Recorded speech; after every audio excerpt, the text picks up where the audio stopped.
Welcome to News Today with WDW News Today. I'm Tom Carlos. Here now the news for July 14th, 2020. I apologize that we were a little late with this show. Yesterday was very busy. We were at the cast previews of both Epcot and Hollywood Studios, but more on that later in the show. Just under a month after reopening, Hong Kong Disneyland has announced that it is closing again due to another outbreak of COVID-19 after 52 new confirmed cases were recorded in Hong Kong. An official closure date has now been issued by Disney. The park will close temporarily once again starting July 15. Of course, the park had reopened on June 18 to a grand ceremony and castle unveiling. As with all other Disney parks reopening, Hong Kong Disneyland reopened with limited capacity and increased health and safety measures. Since then, however, the government has shut down most entertainment venues and fitness centers, and restaurants can only do takeout after 6 p.m., with only tables of up to 4 allowed before that time. Public gatherings must be limited to 50 people or less. Of course, Hong Kong Disneyland was the second Disney park to reopen, but it was also the first to close due to COVID-19. Despite all the steps being taken to keep NBA players safe within the Walt Disney World bubble, the NBA has informed the press that 2 players have tested positive for COVID-19 out of the total 322 currently residing within the campus. Quote, of the 322 players tested for COVID-19 since arriving on the NBA campus July 7th, 2 have returned confirmed positive tests while in quarantine. Those players never cleared quarantine and have since left the campus to isolate at home or in isolation. Since July 1st, during in-market testing, 19 NBA players tested positive. These players are staying in their home markets and recovering until they are cleared under CDC guidelines and NBA rules for leaving home isolation and joining the campus. Guests who remove their masks on attractions will not receive their on-ride PhotoPass photos. We received confirmation from various cast members at attractions that guests who remove the face covering while on a ride will have their on-ride photo pulled and deleted. Only guests who follow the rules and keep their masks on at all times throughout the duration of the attraction will have their photo show up for download or purchase. Starting July 12th, Walt Disney World instituted a 60% off discount to cast members who want to stay at resort hotels. Cast members can save 60% off on most nights in September and select dates in July and August at select Disney Resort hotels if they book between July 12th and September 30th. This is a unique discount that isn't typically offered to cast members and may hint at a lower than expected resort bookings for the year, even after bookings reopened in the last week. This isn't the only big discount for cast members. You may remember they are receiving a 50% off discount on merchandise through July 31st. I assure you cast members have not forgotten that because I have seen them buy those $300 Polynesian lamps and all sorts of art and statues, and they're very much aware of their 50% off. The contemporary walkway was still under construction when the parks had to close down. We're happy to show you in its new completed state. It's now finished. As we approach the end of the queue, we're met with a lot of brand new features to ensure our arrival into the park is smooth, safe, and efficient. The first thing we notice is the addition of floor markers, which advise guests where to wait, mindfully socially distancing from other guests. We also see that new signage has been installed to point guests in the direction of the temperature screening, and that the trash cans are now sporting signs detailing health and safety guidance for the resort. The first checkpoint we pass through is the white canvas tent, which is where the temperature screenings take place. Once that is complete, it is time to approach the security screening. Guests are advised to put umbrellas, metal drinks, containers, and aerosol cans into the bins for screening, while other items should be carried through the screening detectors. You can see more floor markings have been added leading up to the security station, and the cast members are fully equipped with face masks and visors. Of course, this new path continues. No more walk around the world bricks, but the path continues down to the park. There's also a new stone wall down at the end for security purposes. So the path is mostly the same, just without the bricks, and this new stone wall is there. And they have the new security screening structure as well, but that's pretty much all the change. Ever since the debut of the Royal Princess Processional at the Magic Kingdom as part of the socially distanced character entertainment, guests have marveled at Merida and on her sturdy steed Angus marching down the Main Street USA at the Magic Kingdom. However, an incident caused the horse to get startled, which made for a somewhat scary scene in the park the other day. The incident was caught on camera by a good friend of the show, Bill Zanetti, a guest at the Magic Kingdom. According to Zanetti, a toddler ran out into the parade route. The father grabbed the toddler to safety, but the balloon the toddler was carrying floated forward into the route with the string going around the horse's leg and startling it. Thankfully, both Merida and the horse were okay, as Merida was able to hop off the horse and Angus was steadied by the handlers. We're relieved that all the characters and animal performers were all safe from the incident, but always remember to supervise your children closely in the Disney parks, even where fantasy reigns. Get it? Reigns? Horses? Everyone was fine. Disney has added a brand new pressed penny machine. You might be asking, why do I need to hear about a penny machine on this show? Well, because the pennies feature the Country Bear Jamboree. That's why. The machine is inside of the attraction. It's to the left in the lobby. There are 8 pennies available. You can get them for $1 each, or all 8 for $5. And you can support the further existence of the Country Bears. We, of course, could not resist buying all 8. Each penny features a different bear from the attraction along with their name and the Country Bear Jamboree across the top of the penny. I am, however, upset there is no Trixie and there are no sunbonnets, Bunny, Bubbles, and Beulah. This is a huge oversight. Not a lot of female bear representation on these pennies, and I will not stand for it. Disney's Hollywood Studios and Epcot both had their cast previews starting yesterday. We were there, I was there, and some of our reporters were on the scene at both parks to get a full rundown of how everything's going there, from the temperature screening processes to crazy new ride experience, like it's Soarin'. There's a plexiglass shield mounted on a car seat for a child, all sorts of weird stuff like that. We have all of this on our website. There is way too much to go through for time's sake here on the show, but definitely go through the site to see what has happened to your favorite attraction through all of this. We were greeted with a surprise on our return to Epcot, newly repainted ticket booths. The booths now have a new color scheme that aligns with the new aesthetic of the park as it undergoes its reimagining. Each booth has been painted on the left-hand side, if you're facing the ticket windows, with a different color on the right, with a rainbow of different colors that seem to blend together as you pass from one end of the booths to the other. The new color scheme works well with the overhead boards also. These colors also match all the Pavilion logos, both original and the new ones, in color. You may remember the pin set has that sort of rainbow transition. Well, it's present here as well. In addition to that, the right side of the new entrance area opened as well. So we got to see, and the center, front center part as well. All we're missing now is the fountain, but this is pretty neat. I think it looks great. It's a nice open area, lots of winding paths. The trees look great up there. I'm not a fan of most of the Epcot overhaul, but I think this ticket booth painting and this path work both look very nice.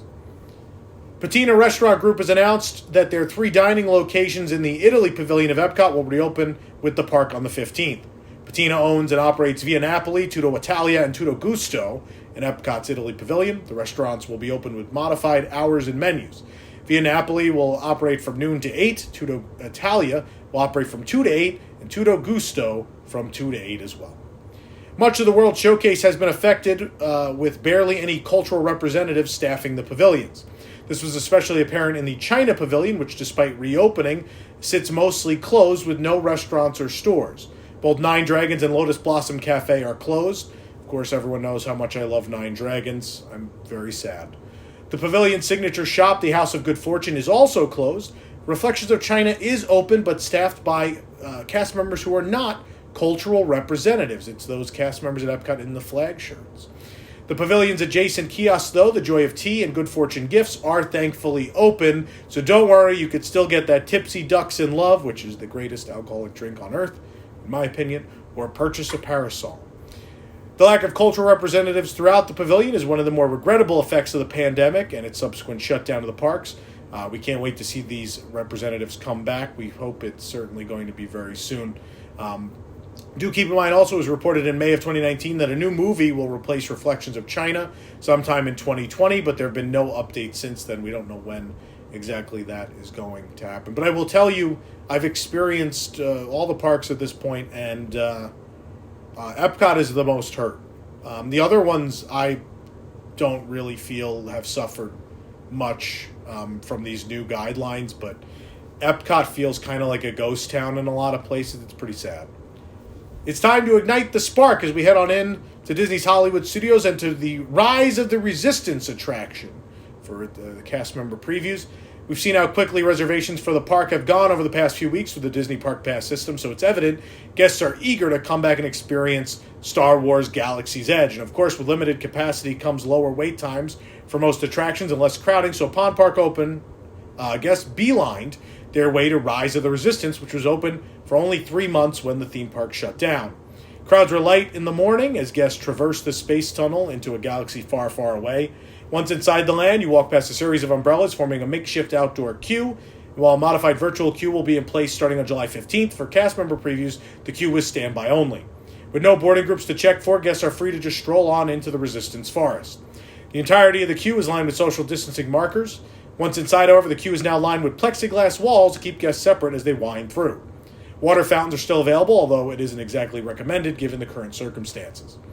By the time we nearly paced most of the line, things took an odd turn, as the line is then redirected to the overflow queue for Muppet Vision 3D. After that, it was time to head backstage. We wound up entering a side door back into the Rise of the Resistance queue. It's unknown whether this overflow queue will be utilized outside of cast previews, but it does seem likely. Many wondered whether we'd get to experience the pre-shows given the new health and safety guidelines. Well, thankfully, all pre-show experiences are preserved, with guests standing on numbered markers with their party to maintain distance from other parties. Once alerted of our mission, guests are then hurried over to wait for the ITS Resistance transport ship. There's also a hand sanitizer dispenser at the entrance to the transport. Inside, guests are also indicated that they should stand on numbered markings for social distancing. Once the ship gets taken over by the First Order, spoiler alert, an officer will come on board, and you'll notice the officers no longer wear their usual uniform hats, but instead the face shield. And as you make your way deeper into the Star Destroyer, the halls are now lined with plexiglass dividers as well. Of course, your interrogation is thwarted thanks to the efforts of the Resistance, and before you know it, you're zooming away with R5 on your very own First Order fleet transport. Each party gets their own separate transport, and masks must remain on for the entirety of the ride. After managing to escape, you get the all clear from Lieutenant Beck and head on your way out. Once back on Batuu, you'll notice there are social distancing markers throughout, including at every ship and photo op.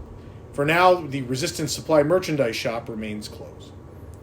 One of our stops on Batuu is Savvy's Workshop. It's where we could usually build a lightsaber, but rather than offering the signature build-your-own lightsaber experience, it is currently selling pre-made legacy lightsabers instead. This makes sense since Savvy's Workshop is typically extremely hands-on. Social distancing markers on the floor indicate where each party should stand while waiting to enter. A cast member provided a QR code for us to virtually access the legacy lightsaber pricing menu with details about each lightsaber you can purchase. Few guests were allowed inside Savvy's at a time in order to enforce social distancing, and then the legacy lightsabers are on display inside.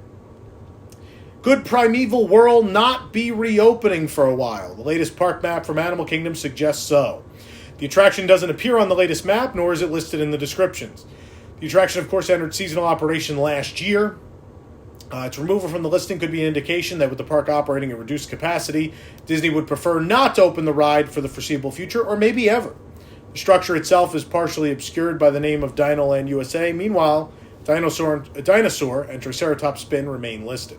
Meanwhile, the back of the map relays a COVID-19 warning and health and safety information. Kilimanjaro Safaris has reopened along with the Disney's Animal Kingdom. Kilimanjaro Safaris has implemented new measures to maintain social distancing and protect guests. Before entering the queue, there's a hand sanitizer dispenser. There are social distancing markers on the floor, as you might guess. It wasn't difficult for us at that point. There was no one else in line. But Kilimanjaro Safaris has one of Walt Disney World's longer queues, and it can't be shortened, so we walked the whole thing. But sometimes it does come out the entrance. It gets long. There are more hand sanitizer dispensers available before boarding the vehicle, but then the big difference is, the reason we're even talking about Kilimanjaro, is how different the ride experience is. Clear plexiglass windows are up between each row of the boarding area, and instead of filling each row as much as possible, there's now only one party per row. Then in between rows, they have put up these plastic dividers between everyone. This works well on the covered vehicle and still allows guests to get somewhat of a view of the savannah. Not really, kind of just see out the sides, but a little bit.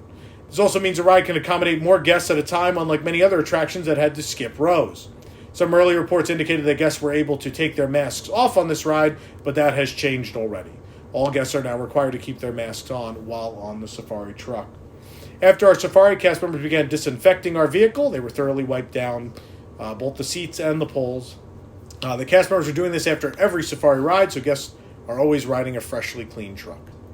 A favorite of children and adults alike, the Rainforest Cafe is a must-visit at Disney Springs, and while Disney Springs reopened over a month ago, up until now, Rainforest Cafe has remained closed. However, it's officially reopened to the public now. It offers a limited menu as well as new health and safety measures to promote social distancing.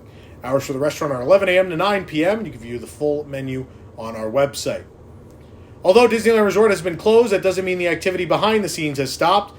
Thanks to our friend BioReconstruct on Twitter. That's right, he's now in California randomly. We're able to get an aerial view of the latest construction on Mickey and Minnie's Runaway Railway at Disneyland Park and the Avengers Campus at Disney California Adventure. All the images and an in-depth explanation can be found on our website. Are you headed for the Laugh-In Place? If so, you may need to leave a door sign outside your door, letting everyone know you're out and your time to be moving along. If that's the case, we found a very special Splash Mountain themed door sign that's perfect for you. It's a new Splash Mountain item. It's as if they didn't know a year ago that they were going to replace the ride. We found the door sign at Splashdown Photos in the Magic Kingdom at the exit of the attraction for $7.99. I had to have one. It's probably pretty poorly timed because on one side it says "looking for trouble" and the other side says "I make a splash wherever I go." They may want to get rid of these pretty quickly, I would think. For more on these stories and more, head on over to WDWNT.com. If you're enjoying the show, be sure to like this video, subscribe to WDW News Today on YouTube for more great content, and click the bell for notifications. For the worldwide leader of Disney Parks news, this is Tom Corliss saying enjoy the rest of your today and have a great, big, beautiful tomorrow. Now I'm gonna go look for trouble. Time to be moving along. 4 panelists, 30 minutes, 1 week in Disney Parks news. This is Parks Center. On Parks Center, the panel and I cover the top 7 Disney Parks stories of the past week. From attraction news to transportation scandals to new food and merchandise, we'll cover it all in 30 minutes or less. You can watch us stream live every Wednesday night at 9 p.m. at WDWNtunes.com. Watch episodes on demand at youtube.com/WDWNT, or subscribe to the audio version of the show on your favorite podcast app.